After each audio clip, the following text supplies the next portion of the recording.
welcome to Devs Talk Live, brought to you by FitAid. I am Zena, Keita, joined here by Dalton Johnson. Warriors go up 29-28, taking down the Washington Wizards, who are in town visiting 135-126. 40 assists tonight. Curry's not on the floor, guys. 40 assists tonight. This is their 32nd game this season with 30 or more assists, as well as a 42-point second quarter. They were lifted by a lot, but most of all-star Andrew Wiggins. He was back tonight. Yeah, he definitely looked back. You know, this was the best Wiggins has looked since he had to miss a month straight with that adductor issue and those two separate illnesses. Right. This has been a tough go for Andrew Wiggins. He was questionable coming into this game with an ankle issue as well. Right, So he yeah. toughed it out, and it was the way he scored his points. Just watch him look at him going to the hole right here. That's what it's about for him. It was efficiency, efficiency, efficiency. When you see 13 for 23, 7 rebounds, 4 assists, a plus 21, a plus minus, and it met the eye test.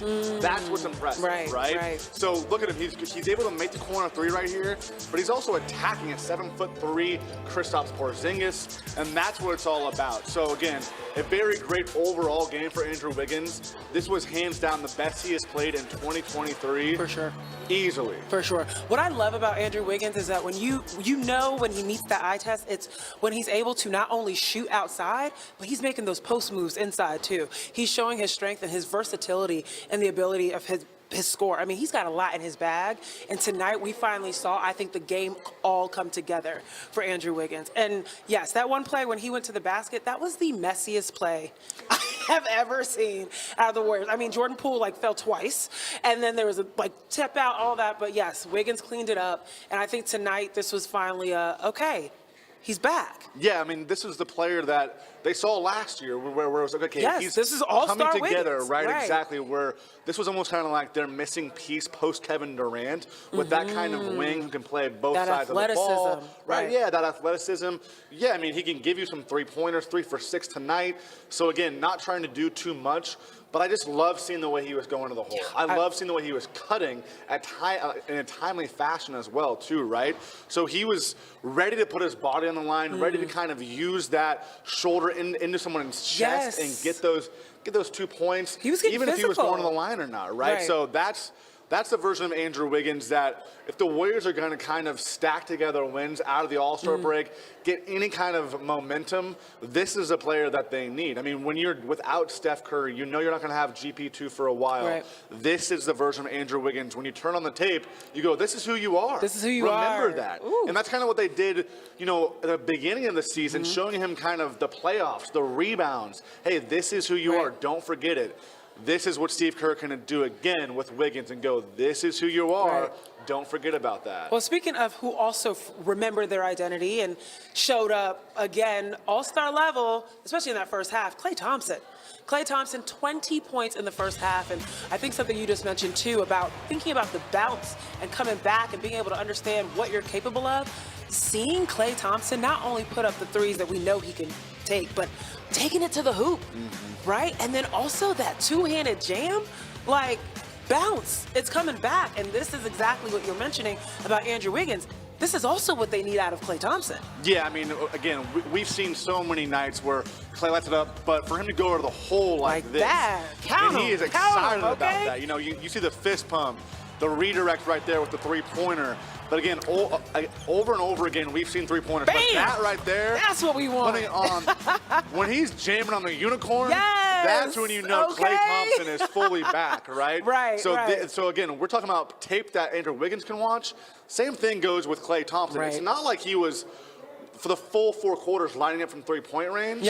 But he was also adding different variations to his game. Let me get those crafty layups. Let me throw it down. All those types of things.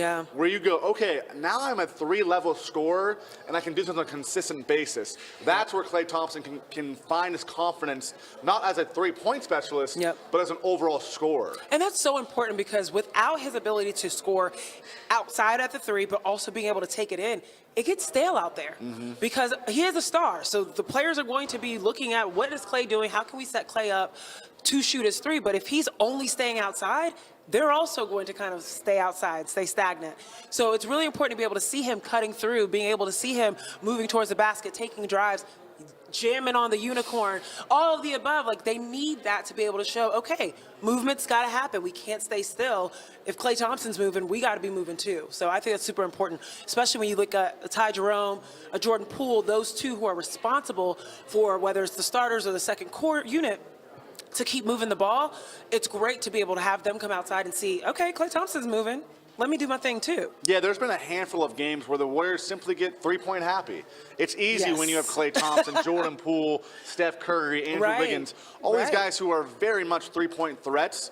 But when everyone's moving around the court, when it's kind of a track meet for these other teams, and we talk about 40 assists, that's when you know the Warriors are playing Warriors basketball. Correct. That's what Steve Kerr wants to see, right? Correct. It's not being stagnant. A very good word that you just used a little bit ago there was stagnant, right? Because at times that's what this offense can do, especially in the fourth quarter where you're going, hey, you're going away from your bread and butter right here. You're not this one-dimensional team. Be multi-dimensional. Right. And that's what Klay Thompson was tonight, right? He was not this one-facet player. Hey, I'm just going to sit back and shoot my three-pointers. Right. No, now it's a pick your poison for the opposing defense. Yeah. Right? So that's when his overall game is just expanding. And at that point, it's like, okay, Klay's not just in the corner. Now we're really having to worry about him. Now he's a problem. Now he's a problem we have to address. And the thing about it is, what's exciting, you just tweeted about this, he's going to be a problem 2 nights in a row. Coming back-to-back for the first time since April 2019. Yeah. Insane. I'm very excited for this, very excited to see what he does tomorrow. But we've got some sound from him. We'll see what he has to say about tonight's game. To come up on a team that was building with you, how difficult do you think it is to be a young player and play with like champions and a team that's competing for a championship? It's really hard. It's really hard to have to deal with those expectations. You don't have as much room to grow as you would in another franchise who's on the rebuild. So it's a whole new set of challenges these young guys are facing that Dre, Steph, and I never had to.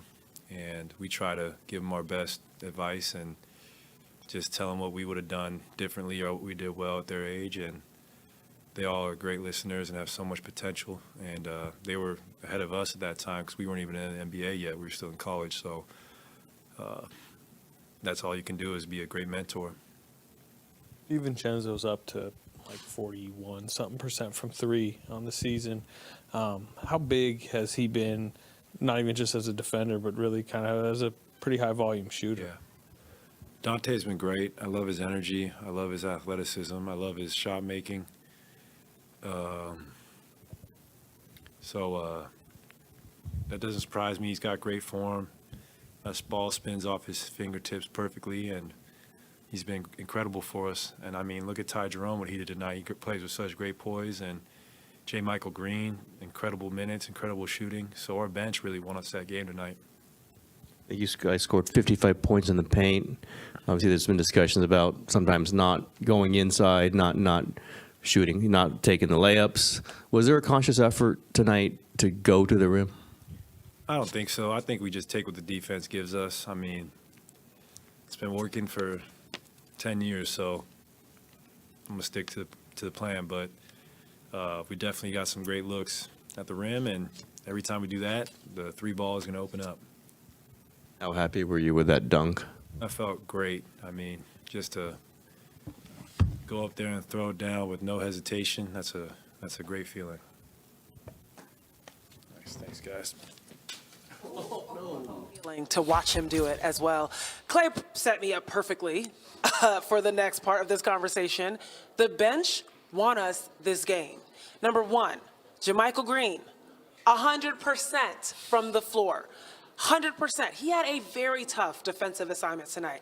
Kristaps Porzingis gets whatever he wants. I mean, he's like 9 feet tall and can shoot and everything, but JaMychal, on the offensive end, made sure he could clean up what he couldn't do on the defensive end. Yeah, JaMychal Green is really starting to turn in more and more of this year's Otto Porter Jr. almost for the Warriors, right? I like that assessment, I think that the Warriors have been searching for that type of player, a stretch big man who's a smart veteran, can get in there for rebounds, but stretch the floor like this. That's what the Warriors need out of their big men in this kind of system, is someone who can stretch the floor like that, you know? And earlier on this season, Jermichael Green was having some issues with that. You know, he's had that right wrist injury that he had last season that it's hampered him still tied there. up. It's still tied up, but he's such a tough presence. You know, like he's willing to do all the little things, but for him to be able to stretch the floor like that, it just opens up everything else for that offense. I just love that he's always ready. So you saw a lot of those shots that he made were trail threes, right? So that is such a hard thing to do as a post player. As you're running down the floor and you're seeing everything, you want to sometimes get out of the way of the guards, right? Because you don't know what they're going to set up, or maybe you want to set a screen. But the fact that he's just trailing, not being thought about, boom, 3-point. That's exactly the shot, like you said, that the Warriors need within their system. So super exciting for Jermichael Green. And let's talk about who was helping them out on that 3-point shot. Dante DiVincenzo hit that buzzer beater to close the first quarter with a 3. He was shooting all night. I mean, looking at the stat line, 25 minutes, 6 for 9 on the field, 5 for 8 from 3-point.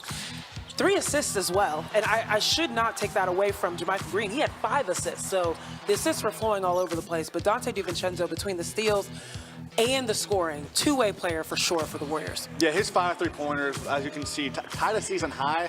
But it's kind of really coming together to be a consistent basis for him. You know, it's not a surprise anymore when he racks up these 3-pointers. He's shooting around 41% from the 3-point range now. Unreal. Which is just not who he's been in the past, you know? He's someone who is more about that kind of the middle range of 35, 36%. But for him to be over 40%, that's an absolute weapon off the bench. Yes. Because they've always seen him as a player who's a very good rebounding guard. Yeah. Someone who makes a smart decisions, an on-ball defender. He's going to rack up some assists.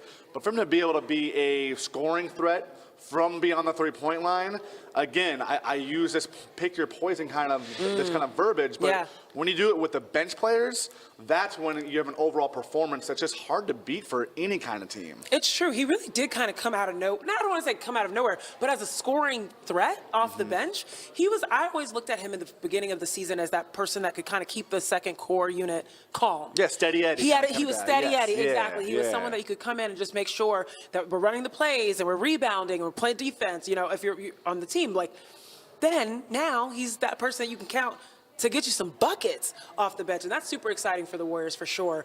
And now let's talk about who's handing out these buckets.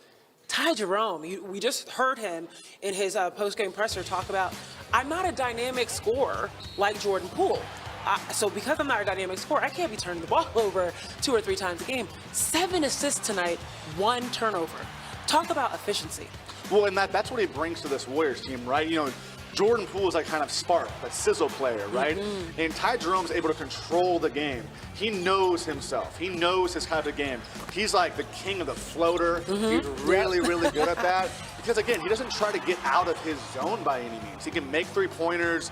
He makes a smart pass. Look at that, a bounce pass right there to Jermichael Green.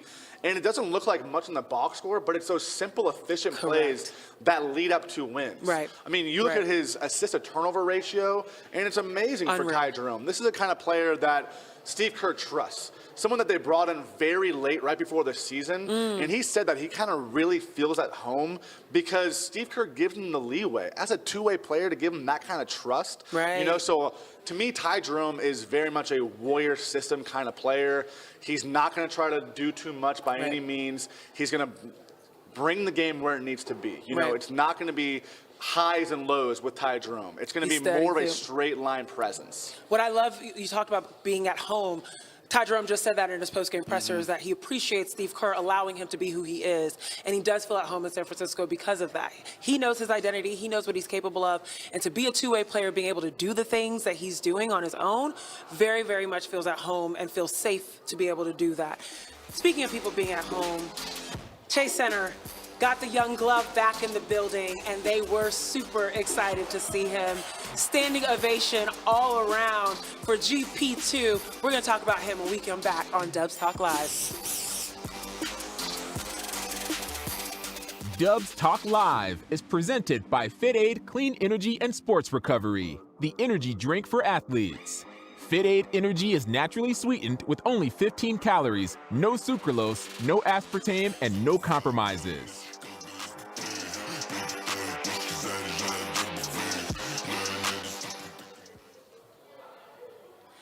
Hey, Flo, can you hear me? Okay, perfect. I just wanted to say that was great. That was awesome.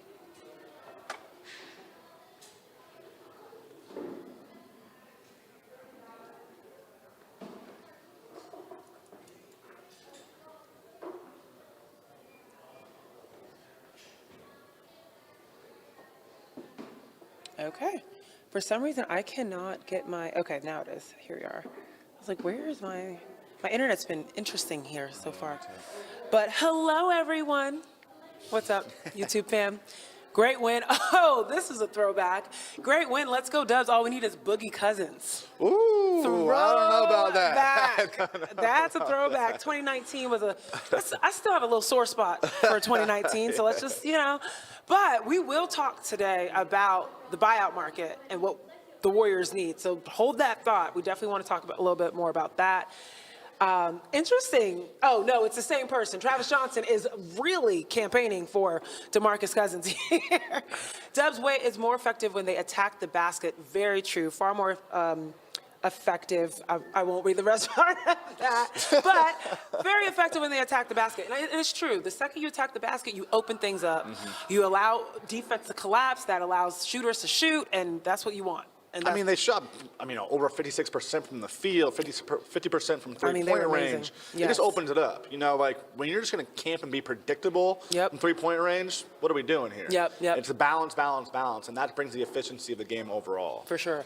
Another note, love to see Moody getting minutes. Me.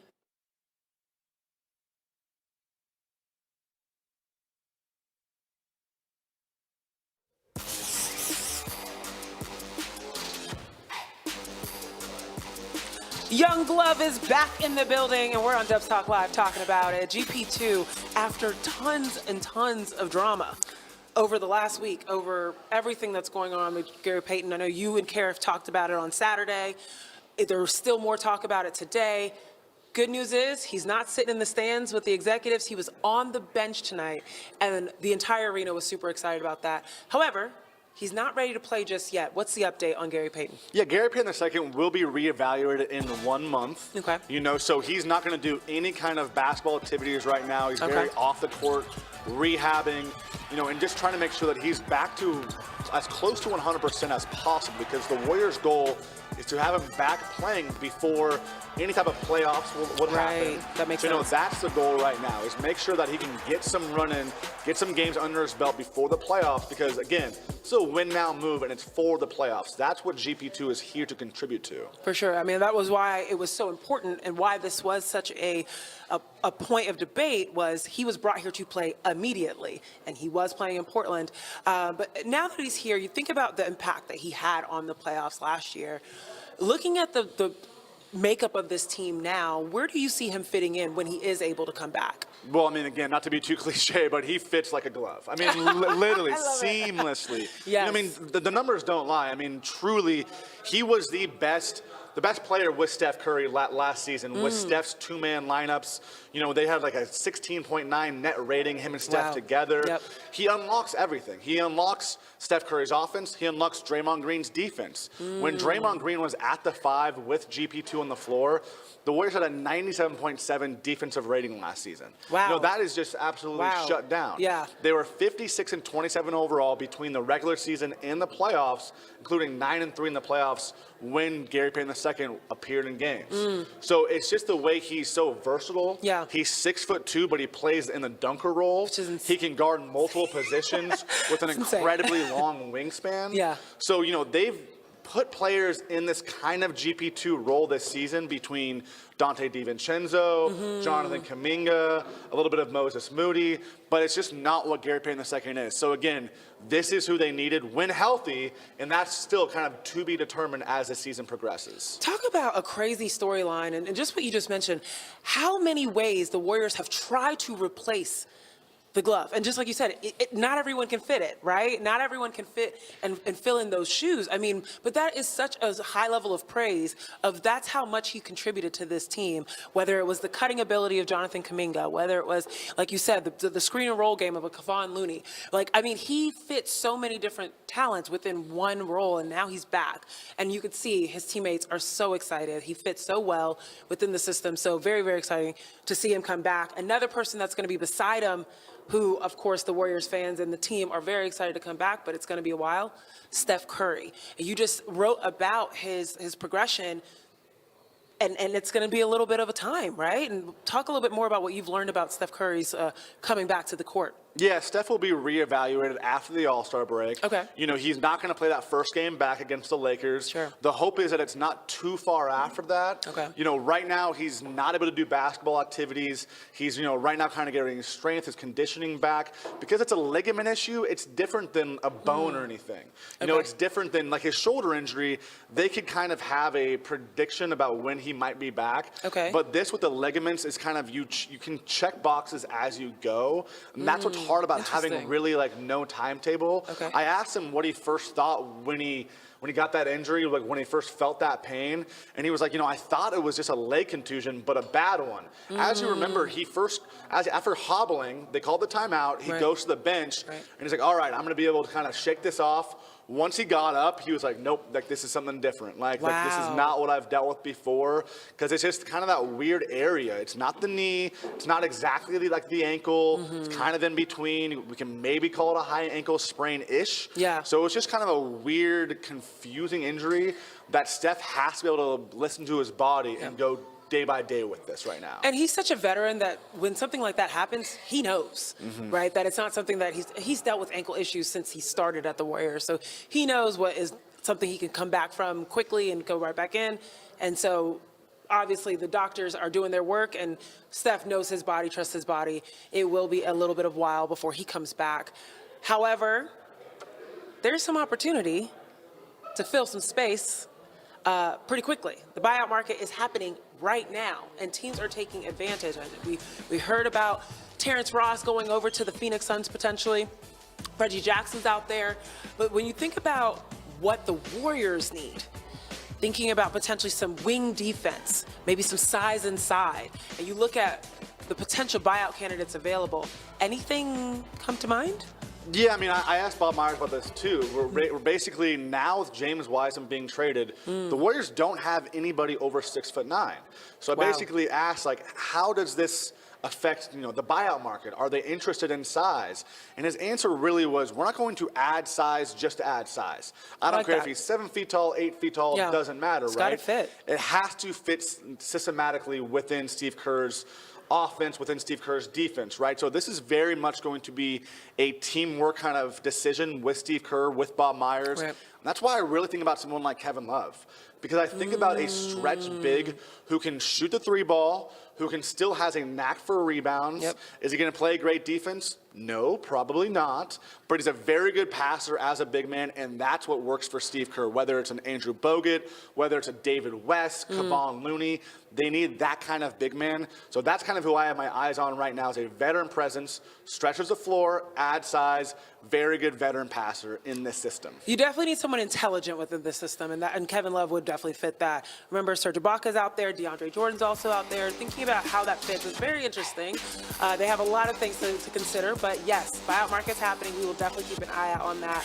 When we come back, we'll talk about where we stand in the Western Conference Finals. Excuse me, the Western Conference standings. I'm getting excited, guys.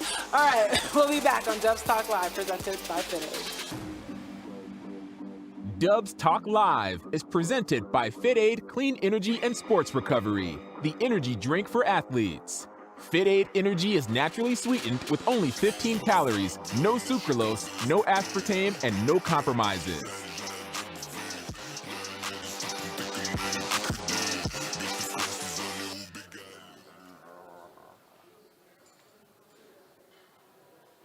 Hello, YouTube Live. I'm looking through some of these.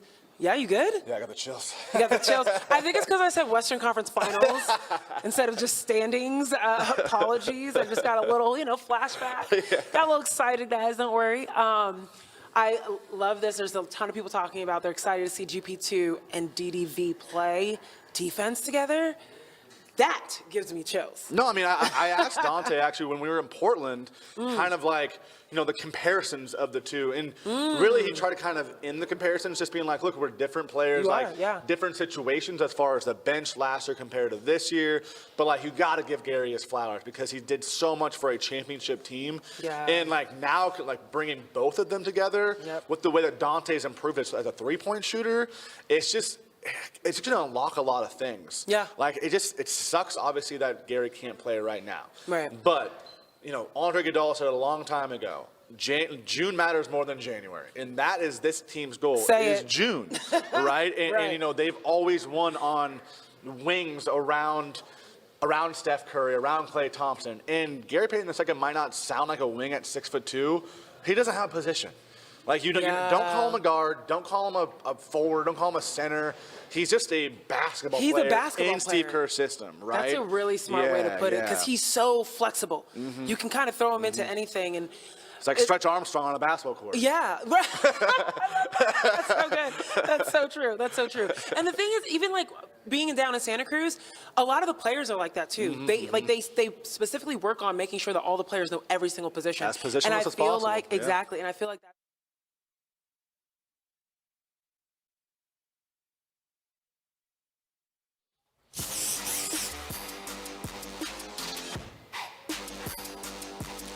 All right, welcome back to Dubs Talk Live, presented by Fit Aid.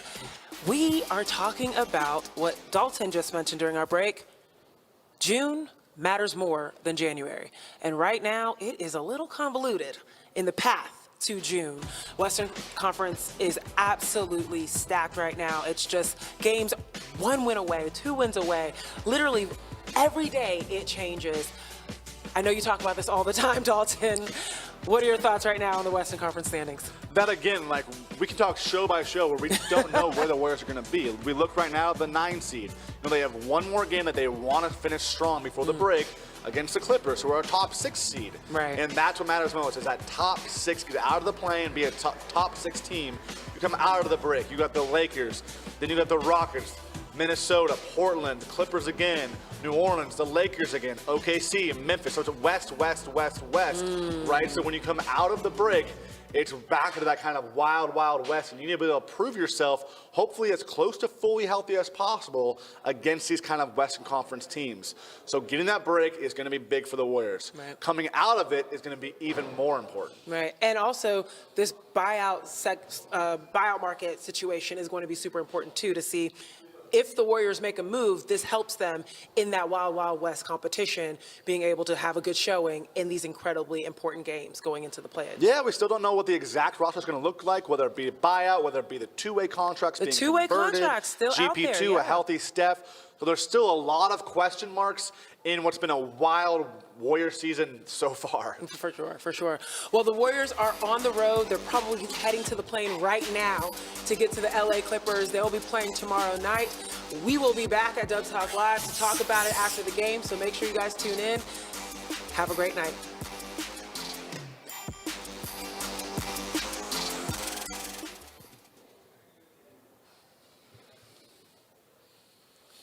All right. I'm seeing a lot of people agree with you. Intelligence is going to be important in the buyout market, whoever they bring in, if they bring someone in. Thinking about Kevin Love would be a really good looking fit. I think your assessment was really great. Someone also mentioned Nerlens Noel. Yeah, or Noel. I think it's Noel. Yeah. But I mean, this is a former top pick. He brings size. Yeah. Kind of a rim runner. What you kind of expect out of a James Wiseman, really. Yeah. So. Again, to me, it's just not about just adding size. It's just about, where does that size fit within this team? That's where it kind of comes down to, right? So whether it be a big wing, whether it be a smaller center, I'm not positive, so it's going to be very interesting to see. And again, that final roster spot could be converted, whether it be Anthony Lamb or Ty Jerome. Right. Ty Jerome had a very, very important, Anthony Lamb, that's what I want to say. He was a mainstay in the rotation for a long, long time. Yep. With Steph out, now Ty Jerome is more important. Correct. And what Ty Jerome brings to this team, it's hard for me to see the Warriors not needing him, down the stretch, not needing him maybe even in the playoffs. And I know it's a third. That guard play is important. Yeah, and I know it's a third or fourth like guard, as a backup role, all of that. But even those minutes where you can just make things more calm and relaxed with the ball in your hands are so important down the stretch. Yeah. I know there are some teams that just tower over the Warriors. Don't get me wrong. Sure, but how many times have we seen this season teams go small ball? That happens so much across the Eastern and the Western Conference, and you're going to need more guards in those situations than you want your size.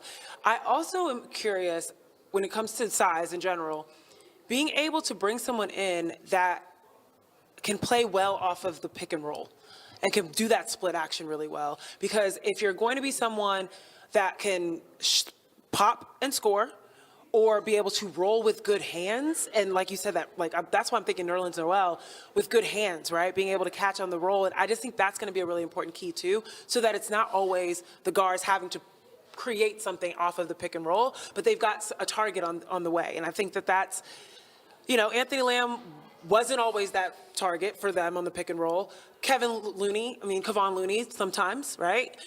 So I think having that would be a really good addition if they wanted to add size. As for somebody with good hands that can catch in the paint. That was something they wanted out of James Wiseman, right? And so that will be interesting to see. But yeah, and yes, GB2 fits well in our system. Hey, girl. And I also see, Marquise Chris. Yeah, Remember him? Yeah, again, he was a baby dad back in the day. A lot of mystery still around this team. Simple as that. Simple as that, exactly. All right, guys, thank you guys so much for joining us on YouTube Live. We had so much fun chopping it up. Thank you for all your comments and always supporting us. We will leave you to it. LA Clippers tomorrow night. Make sure to tune in. Zena, Keita, Dalton Johnson. Good night, folks.